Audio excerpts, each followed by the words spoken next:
maal kafaluufiif deemna maarii siitiin kun. Mudah mudi kan gurbaan anta na balay sa kanya kan tiadi am wallahi mudah mudi kan wallahi garagale wallahi fedan riyad na wallahi mari tiyan kulli goda mari sa atin Maarii ate ko fa maariin isaa qophooytee jirti. Ni harkanime. Maarii arsiin dhuftee maarii si haa ijaabbattu ni kanninaaf nuti. Deeroollee nurraan qabu. halkan tokko qofaan akkamitti murteessita kulle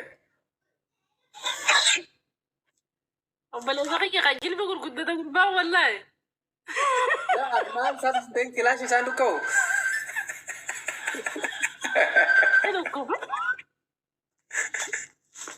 Kulle chinin dhufaan ana gallii fi tanarraa biya yaa.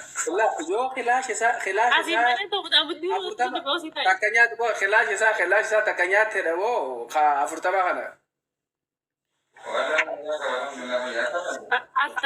kau kau setting kalau balay sa kanya wallahi lazim yoo nuti amma wanni murteessan maal beekta jechuun akka nuti kitaaba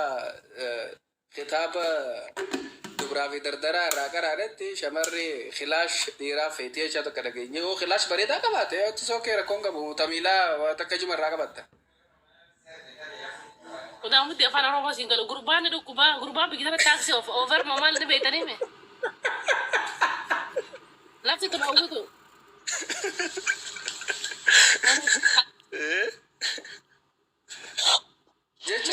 Lagi satu kamu. Abang kata kan saran nafsu kita ya, abang kira si wajib walid tu dia mustashfa yo khasir tu tiga fata ini rukuba ini rukuba lan ani mobilai saya nyakil mau nama gargar sana mago deh YouTube yang saya jabir jelas enan muza konti muza video mau lah kanya bisa jabir itu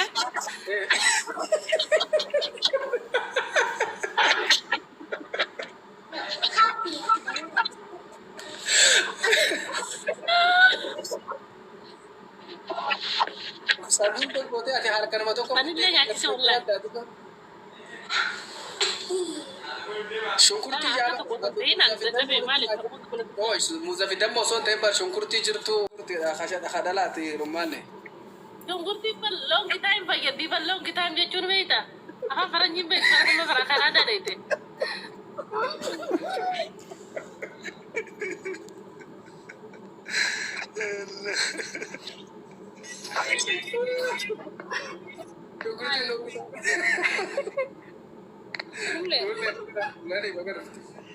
Baganagaan da kullen gana mani riba na kasteeti hai aja fardi na kasi gaba na jette ana rafu juru na kaste live ran na baste ana live turba me kabati me ka ise wala bram ka live harat senanu na diste to mumma to ujina diste na bra me kun ana shabaka sidar be barra ma wa biro na jira bara jette to ka kabra dira kama ka filatu ka bane fina makka bitakairu ka bane waya shunkurti fi muza fi damma basu dem enyi simo Arsiin gumaa isaanii barbaadachuu qaban akkas taate mudaamuti nuti dhiiga namaa yoo dho'isne fuulleef keessatti kophee diini namaa saniifuu akka gurbaa goote himi gumaa ni kafalla nuti. kalau mata kan gua grano bayang kam nena do gratis apa yang kami mati ama ibu kusate fanta du agarre khanyata fa wali khesara agarre nuti galachi fayya qabatti beena unu gaaran tana masaka senetan boleh saya arakasin senere gizo dudufna wallahi kasin senen gizo dudufna fanta do mal je duga wajinya no jiduna kana mata kotti amma sambo da mo ganama nana kusate ni esa duku muddi tana fa dabbatu muddi tana dukube ono kana gotega olu mo khawda dabe ol ko da jilba khana na fa ko da dafu ina wande da ko ne dokuba hunda sa tini mani baita hullete duga kai sorry difam duga kai Wata jira bareedu ta'e. Amma waan Hojii keessatti guutuu xiqqishu malee taatu waan anaa sababa itti ta'e itti yaaddoo jiraate nutti himi gaa waan jiru gaa nama tokko ni jira miti. Yookaan waldaan Dhugaadha. Laa wanta kan goona obboleessa kiyya dubartiin takka waan irraa eegamu gooti dhiirri takka waan irraa eegamu gooti walitti waan walirraa eegamu godhanii malee nuti wanta kan balleessine wanta akkas hin goone isumarraa himalee wanta akka obboleen kiyyan badii hin qabu. ijoolleen kuufeen beeytuu jechuun wanta jedhamu jira. Haati haga inni lubbuun dabrutti yookaan dhibee tanarra guutti maal gootanii irbaata nyaachifta. Bar ijoollee yoo nyaata sanuu yoo nyaata san nyaachuu beekte bar quufeen beektu jedhama. Yoo hin beekne maal nyaatti?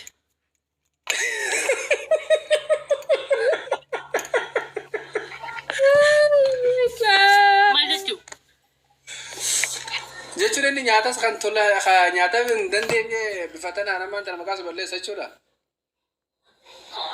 Nyaata bar ijoolleen quufeen beektuun bari yoo nyaanni nyaadhame bar nyaata nyaanne bar nyaanni lafa jira bar. Laal jalqabarraa akka inni dura si harkatte herraa maal akka gooterraa akka tartiibaan deemaa hin. Akkamitti wal agartanii maali hariiroon isin walitti isin amma seerri waa kanaa yoo seeratti achi garagalle. Warqisaa akkami lallaafa moo jajjaba duraanii kami ani ogeessa fayyaatiin ture beeytaa. Saniifuu ani seen abbaa seeratti ture waa kanarratti walumaa murtoo kennina. yaa dura gideeniifisi qaba ture akkami dafkirraa yaa'ee gideesi qabatu kana isteetii Daa dafkirraa ayyaane. Ayyee Namichi kun yoo ammas hollatee holluu ni qaba. Rifate moo hirrifannee akkami gaagizee namni kun nama haaree tokko walit dhufte ni rifatta akka tokko tattaataa waan gootuuf waan dhiistuun beeytu saniifuu haala san Akka damma himtu kana anaatti anaan rirrifatee waan guyyaa guutuu bakka inni rirrifachaa na oole.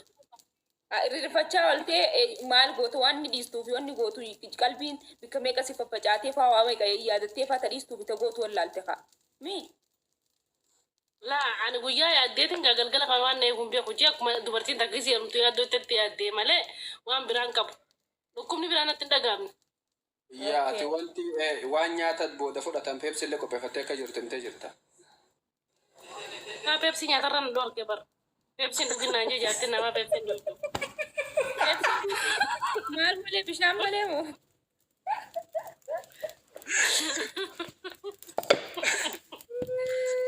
Fadhuguma. Nyaata booda peepsi akka hin dhuyne sitti hime. Peepsiin dhuginaan jee faantaa dhuginaan jee faantaa ammoo ka gaaza hin qabne gaaza luli irraa baasinaan jee. Garuu maal peepsiin dhuginaan jee?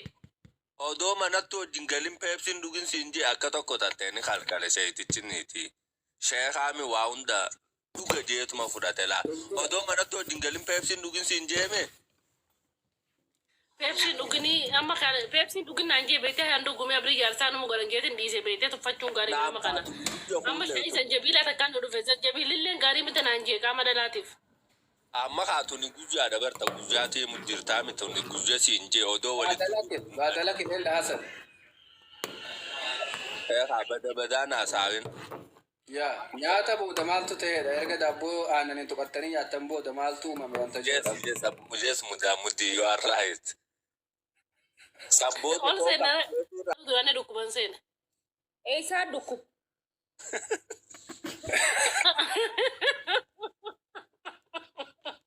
Abarate eessa akka dhukkub?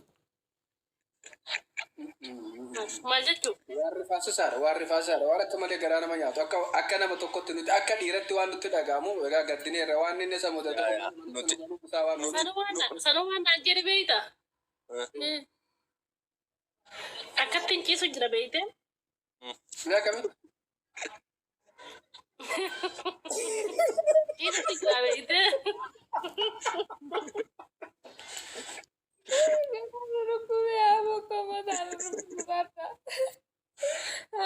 Angana ciisu jirtaayyee? Osuma ciisu jiru naan jee kulle yoo haala kanaan dhukkubni kiyya kun narra ture dhiistee deemta naan jee beeyte deemuun jeen gamaaleef qalbii cabsuun feene. Dhugaadha qalbii namaa eeguun dirqama. Mana keessa waan hundi jira alhamdulillahi. Oggusuma YouTube seenaa zamana teknooloojii dhaame. YouTube hamsaa shee jabri jala galan seenuu deemaa fi muuzoo lillaa gaa nyaachisaa kajoo dhagee jirraa godheef. jechuun Dhimmi shunkurtii dhimma biraa obboleessa kiyya kanii mataa gara fudhachuun hin danda'amu. Wanta barattu. Shunkurtiin amma loongi taa'im gooti. Ni beekta siif. Long time. Sulle gurbaan Ingiliffan beeku nyaana biyya faranjiidha. Ati loongu basa irraa fudhadhu kaa. Ayi. anoo irraa fudhateetiin jira yaa.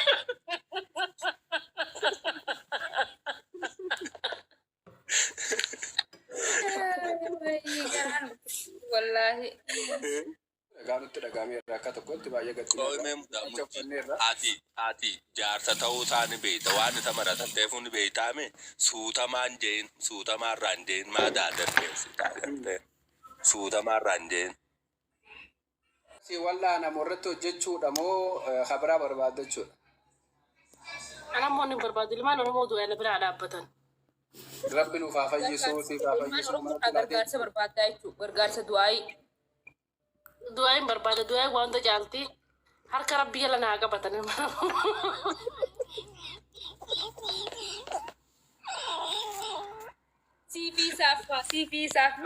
siifiisaaf du'aayii godhu qaban.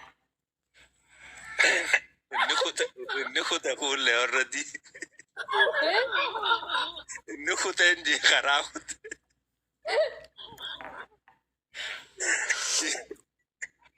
Namni Wallahi lafi kun eeggattanii Oromiyaatti jalatti tolle waamee kan dhabe gurbaan sirra jira keenya Oromallee ni na gargaara. Pushnaa godha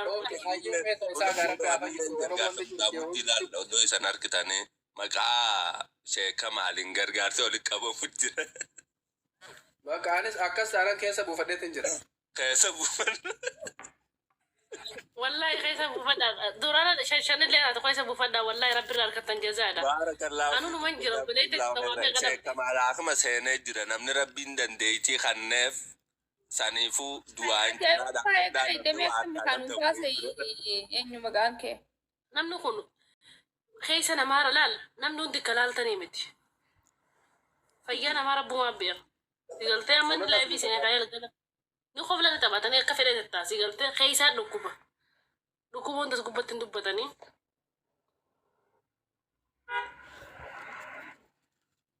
Dhugatti gadduu waan nama rifachiisate gaddinee irraa akka nama tokkotti. Dhagaa waan sammumarraa eegallee kadu'aadha. Akkana ta'uun qabdu kullee nama kanaan maluu miti gadduu fi qabnaasi dhugaa eeballa.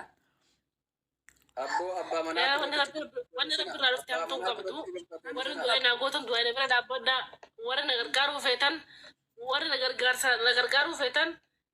Heerumtee naan jedhan kullee akkamii dubbiin kun dhuguma? Tokko doolaara dhibba Dhuguma heerumee alhamdulillahi gurbaan harka fayyaa dabasumee kan nyaawara gargaara rabbii jaati.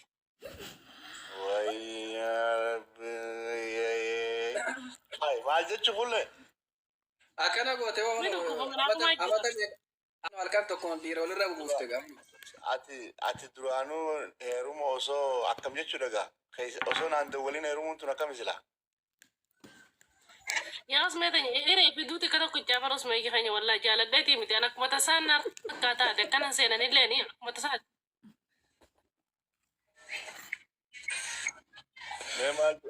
Mee maal jenna gaa? Telefooniin abbeessan nama biraa fa'aa abba dhifama ammaan ribaa ka'een asin bahin akkanumatti sun jiraatu jedha keenya. Telefooniin abbeessan nama hullee naboo. Bartaan na gubee bartaan na gubee. Osoo wanti hin ta'in gaazexaa Pepsi si Zulmii jira du'aa mazluumaa rabbiin dhagahuun ju'ame kan jiraati. Namicha namaallee akka kaane onni godhe du'aa mazluumaa meeqaa jira inshaallah ammoo onni goonu. wajjin nyaatanii Walii gallee hirmee beekte wal fuudhee. Laa baddu gumaan akka jibu.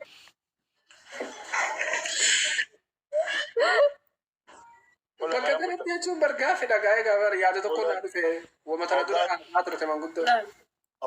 Ogaa hullee gua kana achi godhattu kana tufu jirtama. Laa wal. Si torba beeku yaa godha. kesin tolka bedi fa mataf.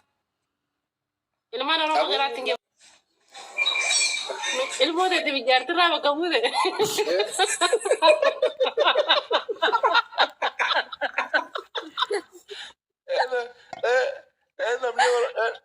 namni Mana guutuu raawwa. Mana guutuu raawwa. Mana guutuu raawwa buute. Michiyo da ka bijar